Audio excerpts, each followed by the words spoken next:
Welcome to our Las Vegas news desk. I'm here with Bob Maricich, CEO of International Market Centers. Bob, welcome to another Las Vegas market. Bill, it's great being with you. It's great kicking off market like we've done in the past, and both here in High Point. Absolutely. And so thanks for having me. As always, it's a little early, but what's your sense from registration and exhibits? How's the market faring? It feels pre-COVID. I think we're back.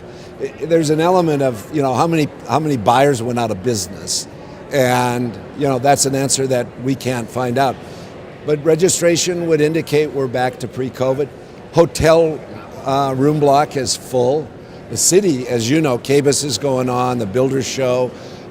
People are back to face-to-face. Well, you're also synergizing with one of the other markets in town this week. Tell us a little bit about that. So we're co-locating, meaning that we honor each other's badges with the Kitchen and Bath Show, the Builders Show, Surfaces, and all related to the home.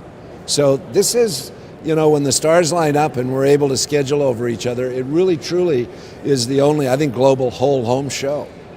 You certainly have a lot of home folks in town this week. We sure do. So, how was Atlanta? What is it? A week and a half ago now. How was that? What does that give you confidence in terms of the trajectory of markets? Well, in terms of a market, it was extraordinarily successful. There is a difference, though, between the gift industry, that's primarily a gift market, and some home decor, not a lot of furniture. Those businesses are as recession-proof as you can get, because there's always going to be Christmas and New Year's and Valentine's Day, and it's so spread out. There's 300,000, buyers of gift merchandise, so that clearly was back. There's a bit of an overhang, as you know, in the furniture industry, with interest rates where they are, and a slowdown at retail. So it'll be interesting to see the buying activity here. The buying activity in Atlanta was strong. So you raised the R word there, right? Recession. Right. Everybody's talking about recession. You've managed through recessions before. What's your sense as you project out? Are we going to have one? What's your sense? Is it going to be protracted? Give me your... So I'll start with recessions are generally pretty good things. Now, I don't want another 2008 or 1980, but there's a lot of market share that's gained during recessions.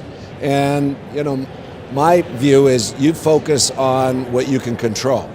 I think there's no question, particularly in the furniture space, that there is a slowdown, whether you want to label it a recession or not. But I'm not to name drop, and I won't use his name, but I had dinner a couple of nights ago with a former Fed chairman, the Dallas Fed, and he said, look, we're going to probably have a 5% Fed interest rate hike. He thought that mortgage rates have peaked. They're not going to get down to the 3%, 3.5% level. Inflation, there's wage inflation that's sticky. So I think we're going to have like a slog, whether you want to call it a recession or not.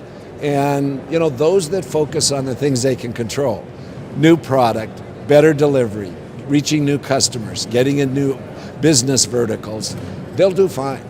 And that's true every year, every time, right? Do your basic blocking and tackling, focus on your customer, do the right things. Any economy, that strategy works. Absolutely. So we now have a little bit of history on the Expo Center, right? I didn't want to ask this question last time, but now as you see how it's starting to perform and how it fits with the rest of the market, what's your sense of how the Expo Center is doing? Well, it's full, which is real gratifying. That's a good thing. And actually, I think we've already got almost 30 events booked for next year outside of market, but it's always been an incubator. And there are many people that shop there first because there is such entrepreneurialism. There is a trend that's starting, however, that's very, very interesting, and we saw it in Atlanta as well. And that's where people with a permanent showroom will also have a trade show booth. And the thought of that is, in 5.5 million square feet, they may not get everybody walking by their showroom, but they may get some interest in the trade show area that filters into their permanent showroom. And anyway, if you get a chance to walk it, it really is you know, the epitome of entrepreneurialism. A lot of small businesses doing creative things, and it really is energizing. Great. Well, thanks for taking the time with us here today. Well, thanks for inviting me, and I'll look forward to seeing you in High Point. That's it. See you in a couple months. All right. Hopefully it'll be warmer. Hopefully. And thank you for joining us.